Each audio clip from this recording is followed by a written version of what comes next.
Hai semuanya, selamat datang di perkuliahan hari ini. Senang sekali saya bisa kembali menyapa teman-teman semua dalam sesi pembelajaran digital kita. Kali ini kita akan membahas sebuah topik yang sangat krusial dalam dunia bisnis modern. Bagaimana perusahaan dapat berinovasi dengan cepat tanpa mengorbankan keamanan data dan juga kepatuhan terhadap regulasi. Oke, sebelum kita masuk ke strategi, kita mulai dulu ya dari pertanyaan mendasar. Apa sih sebenarnya yang dimaksud dengan inovasi digital? Singkatnya, inovasi digital adalah pemanfaatan teknologi untuk menciptakan nilai baru. Bisa berupa produk, layanan, maupun pengalaman pelanggan yang lebih baik.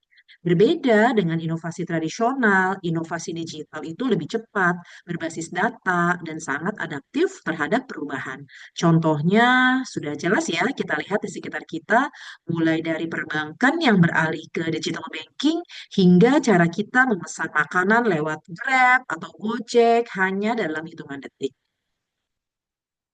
Kenapa ya inovasi digital itu penting? Lalu mengapa inovasi digital menjadi amat sangat harus kita pahami? Karena perilaku konsumen hari ini itu sudah berubah total. Semuanya ingin serba cepat, serba mobile, dan serba on demand. Ya, perusahaan yang tidak ikut beradaptasi perlahan akan tersingkir oleh pemain baru yang lebih lincah.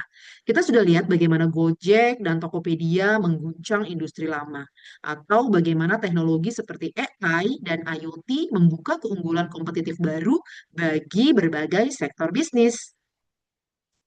Oke, berikut ini untuk slide framework cara membangun inovasi digital. Nah, untuk membantu perusahaan merancang inovasi digital secara sistematis, kita punya beberapa framework penting nih, mulai dari design thinking untuk memahami kebutuhan pengguna, lean startup untuk melakukan eksperimen cepat, lalu bisnis model canvas untuk memastikan inovasi punya model bisnis yang jelas, hingga open innovation yang mendorong kolaborasi dengan berbagai pihak di luar perusahaan.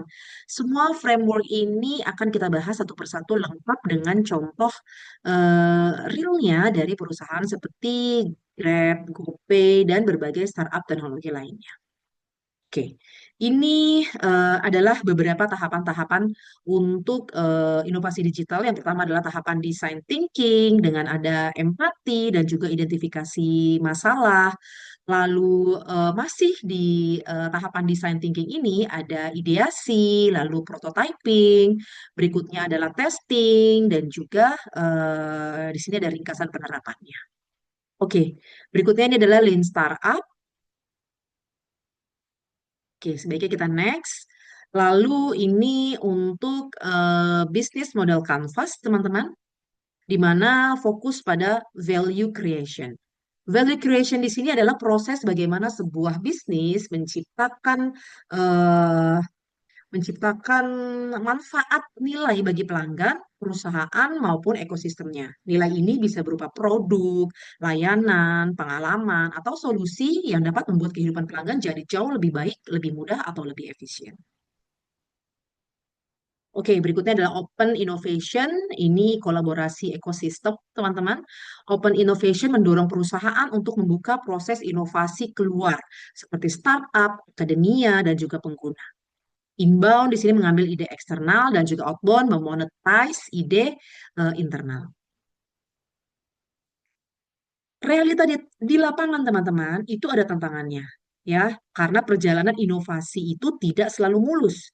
Banyak perusahaan terjebak pada resistensi budaya organisasi, karyawan yang masih nyaman dengan cara lama, ada juga tantangan keamanan data, risiko kebocoran informasi, masalah skalabilitas teknologi, hingga regulasi pemerintah yang sering belum siap mengikuti kecepatan inovasi. Nah, di sini tugas kita bukan hanya memahami bagaimana menciptakan inovasi, tetapi juga bagaimana mengelolanya dengan bijak. Oke, Kita next, teman-teman. Di sini kesimpulannya, oke, dalam video ini kita akan belajar bagaimana menyeimbangkan dua hal besar ya, kecepatan inovasi dan tanggung jawab dalam menjaga keamanan serta kepatuhan regulasi. Kalau perusahaan bisa menjaga keseimbangan ini, maka inovasi digital bukan hanya soal fitur baru, tapi akan menjadi fondasi transformasi bisnis jangka panjang. Oke, siapkan catatan kamu karena kita akan masuk ke pembahasan berikutnya. Sampai jumpa di kelas nanti. Terima kasih.